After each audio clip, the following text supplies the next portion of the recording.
Hello guys, good morning. For today's video guys, andito tayo ngayon sa farm. Kakatapos lang din namin guys ng isang truck. Yan guys, kung nakikita nyo yan, yung mga damuhan na yan, talagang pinapahalagan nila yan guys dito. Talagang green na green guys. Yan, tapos yun, umuusok doon, nakikita nyo. Yan ang steel plant dito guys, napakalaking planta.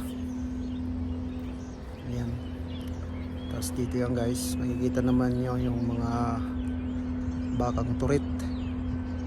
Guys, puro maliliit pa yan guys, wala pang isang taon, siguro mga months pa lang. Talagang hinihiwalay nila yan guys, yung mga baka na yan. Hello kamanok. Sup mga kamanok. Yan, to mga baka doon, talagang hinihiwalay nila yan. Tignan mo, green na green guys doon. Ganda ng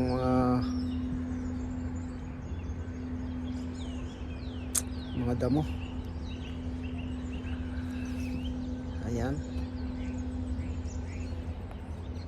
makikita nyo yan, puti at saka itim, walang halo guys, ng mga pula na baka. Yan guys, balik tayo dito sa mga damuhan doon. Ayan guys, as dito naman yung van namin. Ito yung van namin, service namin yan. Okay guys, see you, bye bye sa ating next vlog. Peace.